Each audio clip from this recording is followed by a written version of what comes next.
Labot pa usab gihatag ko kanila ang akong adlaw ipupulay aron mahimong usa ka timaan. Timan-in ninyo ni sa taliwala kanako o kanila aron sila makaila nga ako si Jehova nga nagbalaan kanila. Di ba interesting mga pinlaga magkaigsunan ang adlaw kay papahulay usa ka timaan. Nakita ninyo mga kaigsunan, dili lang kay pahulay ang adlaw ng Sabado. Adunay dakong kahulugan dinhi kanimo o kanako. Busa kamo karon nga nagtan-aw sa atong programa.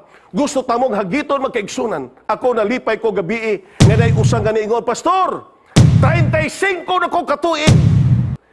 Wala na ko magsimpan sa Dios. Apan salamat nga nakadungog ko sa imong mensahe. Gusto kong magparibaptize. Mubalik ko. Magparibaptize ko. Mubalik ko sa bakan sa Ginoo. Ang adlaw igpapaulay, nagpadayag nga ang Dios atong ilon nga atong manunubos maglalang og manluluwas. Unsa man ang adlaw nga dili pa maabot ang unang adlaw. Mateo 28:1 og sa paghilabay na sa adlaw nga igpapaulay sa nagbanag-banag na ang unang adlaw sa semana si Maria Magdalena ug ang usang Maria miadto sa pagtan-aw sa lubnganan. Unsa man ang adlaw nga nabanhaw si Ginoong Hesus? Diba Domingo? Unsa man ang adlaw nga sundan sa Domingo? Diba Sabado? Nagpasabot magkaigsunan ang adlaw ipapahulay Sabado.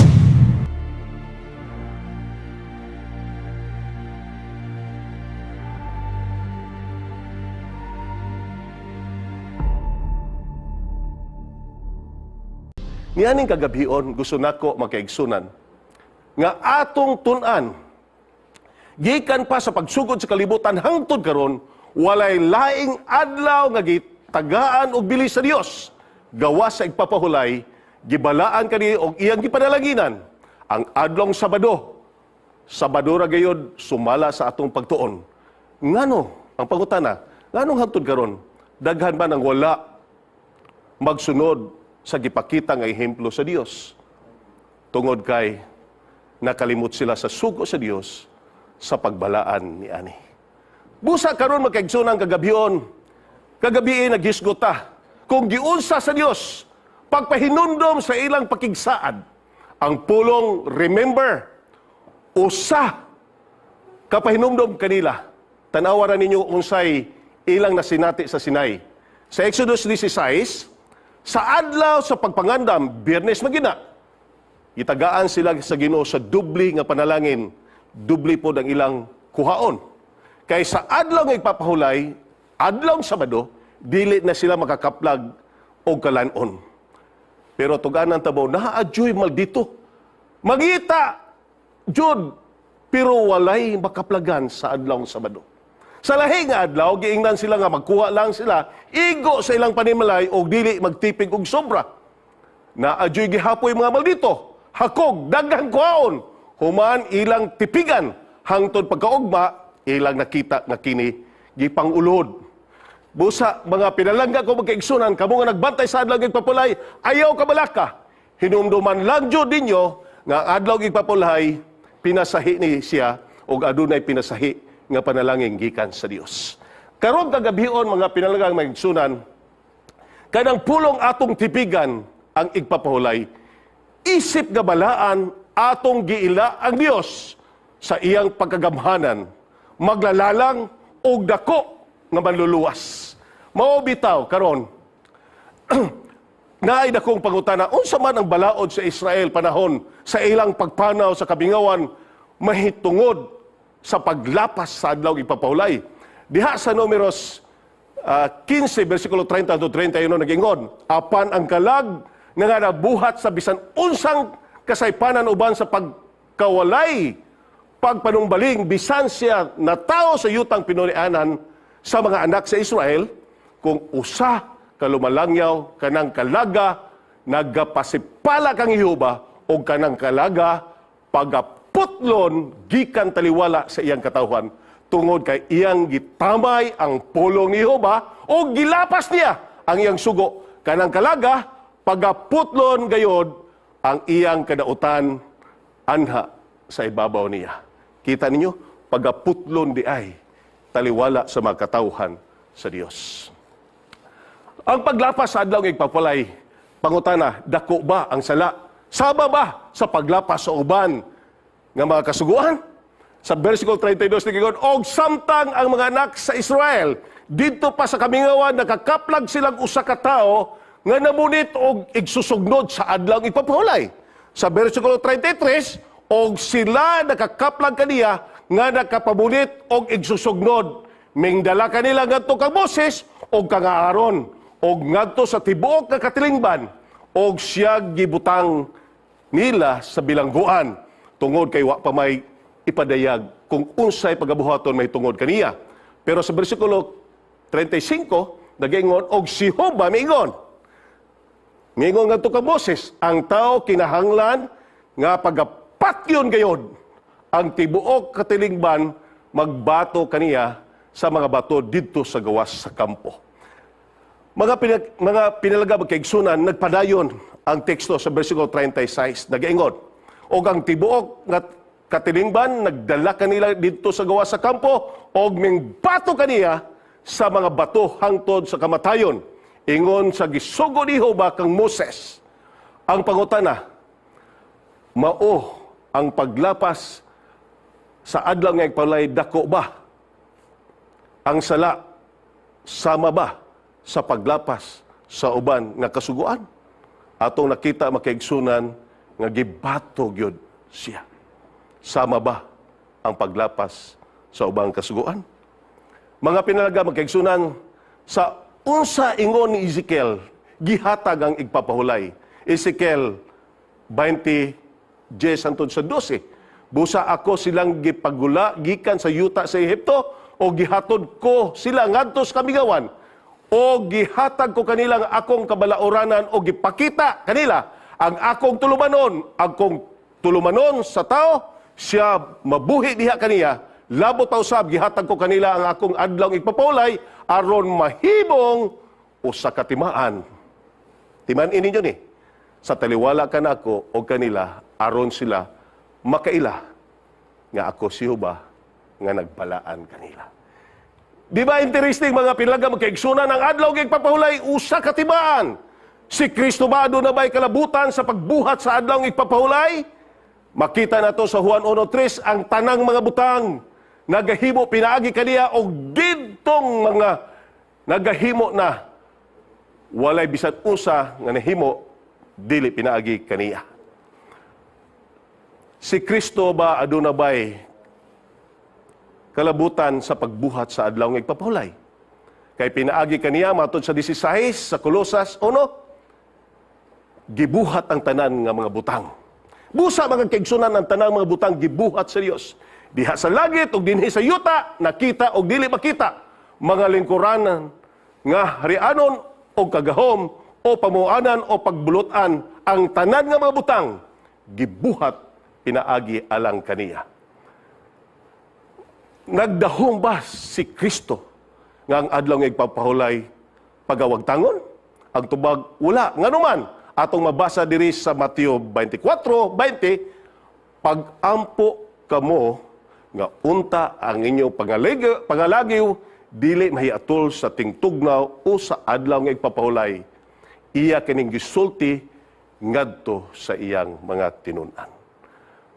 Kani nga una nga teksto atong tun-an karon, Marcos 2:27. Kani nga teksto mga kagsunan gikan sa bag-ong tugon nga naghisgot og igpapahulay nga nakalangbigit ngadto sa sinugdan sa paglalang sa kalibutan og sa tanan nga naa niani. Kini nga teksto nagpahindumdum kanato nga si Ginoong Hesus nagdipinsa sa iyang mga tinunan gikan sa mga sumbong sa mga katawan, batok sa supak sa kasuguan sa adlaw nga igpapahulay. Diin ang iyang mga tinunan misugod sa pagpagutlog uhay og miingon og siya miingon kanila, ang adlaw nga igpapahulay gibuhat alang sa tao, dili ang tao alang sa igpapahulay. Ang pulong gibuhat nagpahindom ko nato sa pagtukod sa tawhanong bili nga nakig-ambit ngadto sa dakong katuyuan sa adlaw nga igpapahulay. Ang pagministeryo ni Ginoong Hesus na hilambigit kani ngadto sa adlaw nga igpapahulay og ang konsepto sa panalangin, pagluwas, kagawasan og pagtubos sa mga kalapasan sa iyang mga katawhan. Nakita ninyo mga kaigsunan, dili lang kay pahulay ang adlawng Sabado. Adunay dakong kahulugan dinhi kanimo og kanako. Busa kamo karon nga nagtan-aw sa atong programa. Gusto tamong hagiton magkaigsunan. Ako nalipay ko gabi nga nay usang ganiingon, Pastor, 35 na ko katuig. Wala na ko magsimpan sa Dios. Apan salamat nga nakadungog ko sa imong mensahe. Gusto kong magpa-rebaptize. Mubalik ko. Magpa-rebaptize ko. Mubalik ko sa bakan sa Ginoo. Mga kaigsunan, wala ko katulog gabi. Bisan usara to siya. Pero nasayod ko karong gabi, daghan ang mochat, daghan kayong mukumpisal sa ilang kaugalingon nga mubalik sila ngadto sa Ginoo. Higala, ikaw ba kahana karon? Nga mo ingon, Pastor, usa ko karon ang gusto nga mubalik sa tiilan sa Ginoo. Di apa. Sa pag-uyon ani nga mga butang, si Kristo Hesus wala magbungkag ani nga sugo nga adlaw gigpapulay. Apan iya kining gipabarog pinaagi sa pagbalido ni ani gikan sa iyang paglalang hangtod sa iyang pagtugyan ngadto sa tawhanong katuyuan. Ang adlaw igpapulay nagpadayag nga ang Dios atong ilon nga atong manunubos maglalang og manluluwas.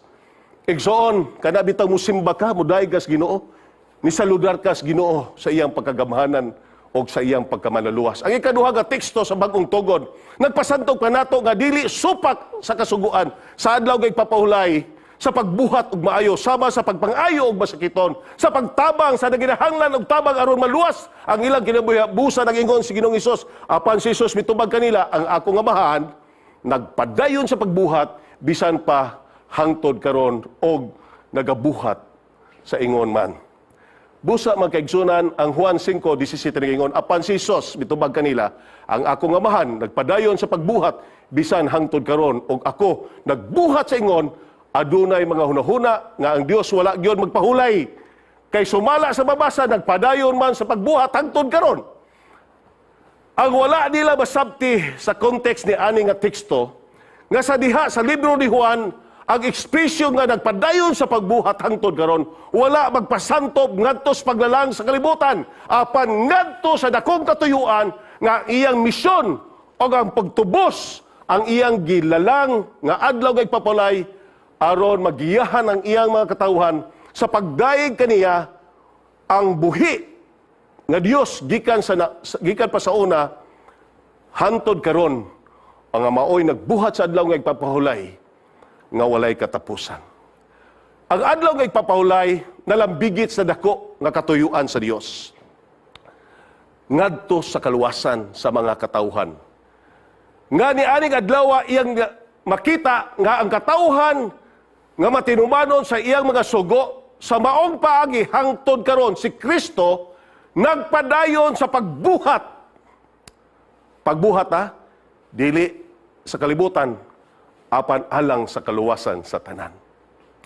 Samtang adlawan pa, matod pa sa Juan 9:4, kinahanglan magabuhat kita sa mga bulaton niya nga mao ang pagdala kanato moabot ang agalon nga sa maong panahon wala nay tao nga makahimo sa pagtrabaho.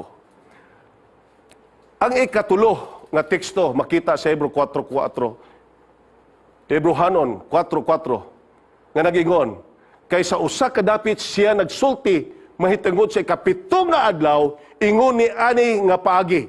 Og sa ikapito nga mga adlaw ang Dios mipahulay gikan sa iyang tanan nga magbuhat. Kani nga teksto nagpasantop sa universal and spiritual nature of the Sabbath. Pinaagi sa pagkutlo sa Henesis 2, versikulo 2, sa Salmo 95 o versikulo 11.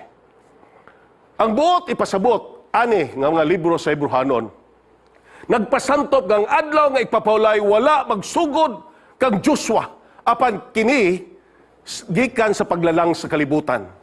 Nagpasabot nga gikan sa pagsinugdanan og ang buhat sa kalibutan og ang tanang nga naa niani nahuman na ni hunong na og nagpadayon ang buhat sa kaluwasan pinaagi ni Ginoong Hesus.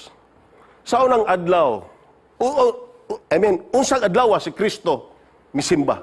Kaya usahay, ang ubang mingon, si Kristo gani wala misimba. Lucas 4:16, ato makaplagan, makaigsunan, og siya miabot sa Nazaret, then didto siya nagtubo, og sumbala siyang nabatasan, batasan ni Kristo, nga siya musulod sa sinagoga sa adlaw igpapawlay, og siya mitindog aron sa pagbasa, og siya milugsong ngadto sa Capernaum, o sa kalungsod sa Galilea, og sa adlaw nga igpapahulay, iyang panudluan sila.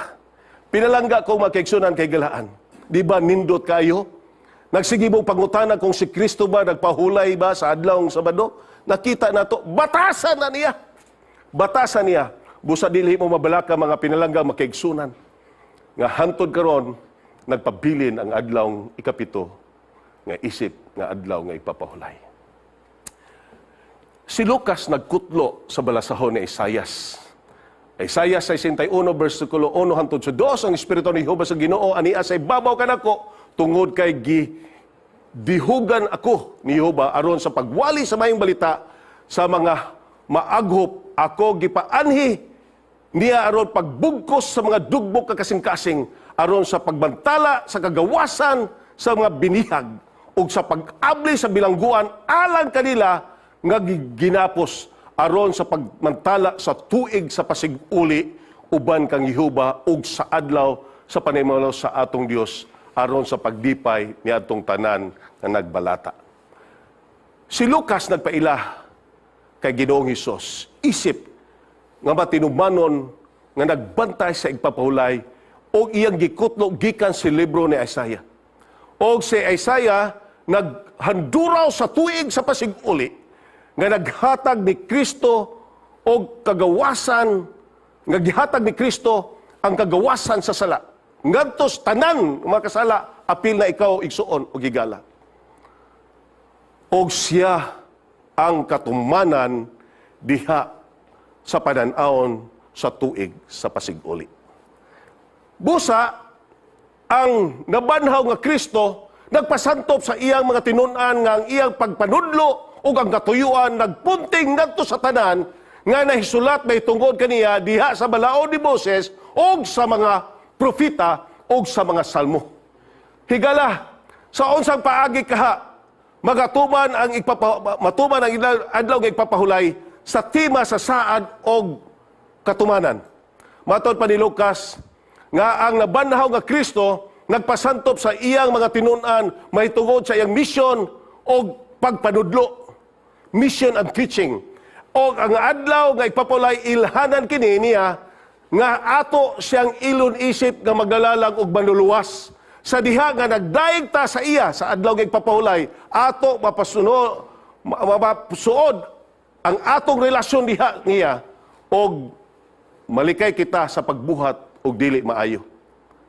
Mahimo ta nga masulundon sa iyang mga sugo og aron pud kita malikay sa pagkabinilanggo sa sala. Muna nindot sa tao nga nagkanunay nga naa sa kiliran sa Dios, nagabantay sa iyang mga kasuguan. Higala, gipadayag ni Kristo ang tinuoray nga katuyuan sa igpapahulay, pinaagi sa iyang maayong binuhatan panahon sa igpapahulay. Tanawa ra gyud ninyo, og siya milugsong ngadto sa Capernaum usa ka lungsod sa Galilea og sa adlaw nga igpapahulay iyang gipanudluan sila og nahibulong sila sa iyang pagpanudlo kay ang iyang pagpabulong inubanan man sa kagahom og sa sulod sa diguga dito'y tao nga na may espiritu sa usa ka mahugang yawa og kini misinggit makusog katingog og nag-ingon. Ato nakita, dinhi si Kristo andam sa usa kabalaan sa pagigubat batok sila Satanas. Timan-in ninyo ni. Aron lang luwason ang iyang katawhan gikan sa pagkabilanggo sa sala. Unsay gingon, hoy! Usay imong labot kanamo. Hesus nga Nazaretnon, miyahani ba ikaw aron sa paglaglag kanamo? Nakaila ba ako nimo? Kinsa ikaw? Ang balaan sa Dios kaning yawa nakailag yun nga balaan. Ha? Maayo pa ni, igsoon, ug di gani ka buila sa Dios, mas maayo pang yawa kay nakaila. Bersikulo 35, apan gibadlong siya ni Jesus, nagingon, hilom diha. O gumula ka kaniya, o ang yawa ni kalamba niya ang tao diha sa iyang taliwala, migula gikan kaniya nga wala makahimo kaniyag kadaot. Og silang tanan nahibulong nga nag-ingon, ang usag-usa, unsa ba kining pulunga? Kay uban sa pagbulutan og sa kagahom, siya musugo sa mga mahugang espiritu og sila manggula.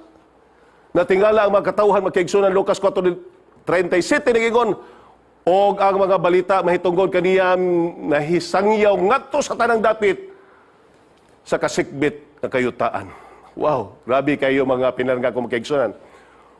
Versikulo 2, og sa pagkakita ni Jesus kaniya, mitawag og miingon kaniya, babae, mahigawas ka sa imong sakit. Ngayon sa kababae magkaigsunan nga iyang gipagawas. Atong mabasa nga dili lamang espirituhanong espirituhanong problema magkaigsunan, iyang ayuhon, apan apil usab ang atong lawas nun. No? Nga gabahin. Mao kini ang pabaagis ni Ginoong Hesus sa pagbuhat og maayo sa adlaw igpapahulay. Busa maghisgot gani kag adlaw igpapahulay, makita pud dayon nato magkaigsunan ang iyang katuyuan tumog ug ang iyang misyon sa iyang mga katawhan. Nagpasabot nga ang adlaw igpapahulay dili lang pahulay magkaigsunan alang kag Ginoong Hesus, apan nakita niya magkaigsunan dili lang kay maayong pakigsuon nga relasyon, apan usa ni siya makaigsunan nga pamaagi nga iyang luwason ikaw gako gikan sa atong mga kalapasan. Busa ningon, babae, mahigawas ka na sa imong sakit. Ang pulong mahigawas makaigsunan, nagpasantop nga tinuyo ni. Iyag yung tinuyo makaigsunan. Nagpasabot nga ang Ginoo na iplano nga iyag yung luwason na maong babae. Karon mga kaigsunan, ang tema sa kagawasan, kalipay ug serbisyo diha sa libro sa Lucas, Mateo, kang Juan o bisan pa diha sa Hebrehanon, nahilambigit ngadto sa kahulugan sa adlaw nga igpapahulay diha sa pagministeryo ni Ginoong Hesus ngadto sa iyang mga katawhan. Unsa man ang adlaw nga dili pa maabot ang unang adlaw? Mateo 28:1, og sa panghilabay na sa adlaw nga igpapahulay, sa nagbanag-banag na ang unang adlaw sa semana, si Maria Magdalena ug ang usang Maria miadto sa pagtan-aw sa lubnganan. Unsa man ang adlaw nga nabanhaw si Ginoong Hesus? Diba Domingo? Unsa man ang adlaw nga sundan sa Domingo, di ba Sabado? Nagpasabot magkaigsunan ang adlaw ipapahulay Sabado. Unsa man ang adlaw nga gibantayan sa mga babae human sa paglansang kang Kristo? Adlaw kato nga pagpangandam Biyernes na, nagsugod na ang adlaw nga ipapahulay Sabado, og misulod ang babae nga nanguyog kaniya sukad pa sa Galilea. Kita ninyo magkaigsunan nga bisan pa sa bagong tugon na ang adlaw Sabado. Sumala sa ehemplo ni Pablo, unsa man ang adlaw ang iyang gibantayan. Lucas 23:56, unya mipauli siya og nangandam og mga pahumot og idinihog sa patayng lawas ni Hesus apan sa adlaw nga ipapahulay na mahulay sila sumala sa kasuguan. Mga kaigsunan, karon kagabion nalipay ko. Sa akong gisulti niaging gabi na ay nagchat nga, Pastor, 35 na ko katuig, wala na gyud ko magalagad sa Ginoo sa adlaw Sabado. Apan karon gusto nako igsuon. Ikaw karon imo nang ihatag imong kaugalingon ngadto sa Ginoo. Og pipila pa kanato karon nga niya karon naminaw o nagtan-aw, inyo bang ihatag ang inyong kaugalingon ngadto sa Ginoo? Busa ilikay nato ang atong kaugalingon ngadto sa pagbuhat sa atong kaugalingong kalipayan sa diha nga naata sa adlaw sa Dios. Makigsunan, basig na kalimot na mo. Adunay daghan nato karon nga nakalimot na sa adlaw nga igpapahulay. Hinumdumi ang adlaw nga igpapahulay sa pagbalaan niya ni. Basig na kalimot na mo igsoon. Naapabay pipila ka nato karon nga mga pastor, usapod ko nga modawat kang Ginoong Hesus pinaagi sa pagdawat sa mensahe sa adlaw nga igpapahulay. Igsoon, niya ako'y usa ka sugilanon. Adunay usa ka dato sa mga lumad diha sa barangay Kilap Agan, Malaybalay City. Nganginganlan og si Dato Dindaban. Samtang siya nagdaro siya sa adlaw ng Sabado, naa siya'y nadungog, nga tingog. og nag-ingon, undang sa imong pagdaro kay adlaw karon nga Sabado, adlaw karon nga ipapawlay alang sa imong Ginoo. Lingi-lingi siya, magkaigsunan siya. Ako magyud usa diri Kabaw, lisod po kayo ang Kabaw mo mag-istorya. Lisod po kayo kung ang daro mo imo istorya na ako niya ni. Ingon siya basig, ako ratong hunahuna, nagsigi siya na. Pero lagi hapoy tingog mingon, hinumdum undang, kay Sabado, lingi na po siya. Sa gunso na magkaigsunan, busa iyang gibalikan.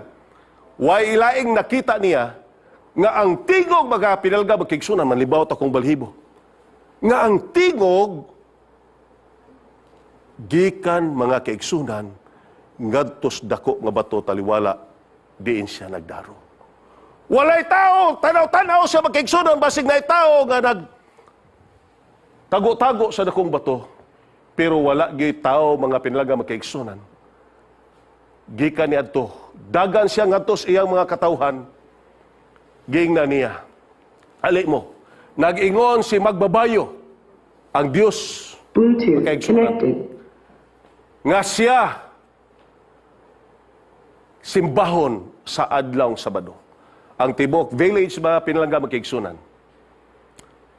Nagdaig Bluetooth sa disconnected. Diyos Bluetooth. sa adlaw Sabado.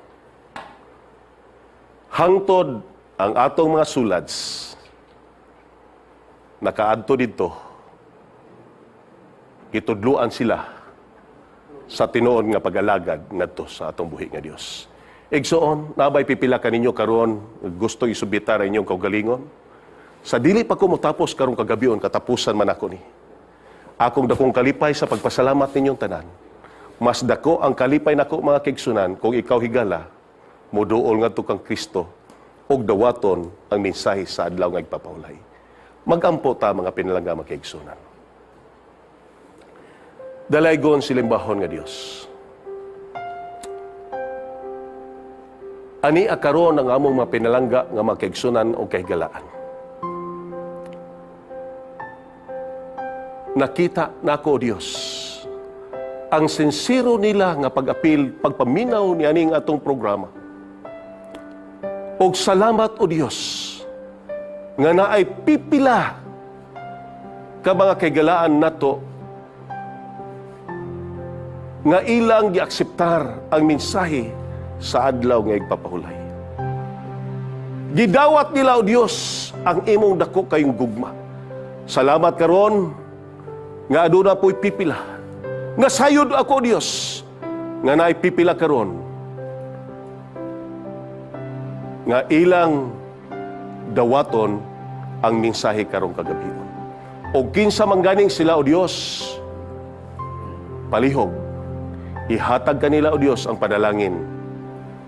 Ihatag kanila ang kadaya-gaya sa Espiritu. Salamat Ginoo ni aning adlaw. Karong kagabion, akong itugyan tanan ang tanang nga naminaw, samtang magpadayon pa mi sa among mga programa. Pagpaminaw sa nakalanlain nga mga tupiko. Salamat sa pakiguban, kaniya mo gipangayo sa ngalan ng Ginoong Hesus Manluluwas. Amen.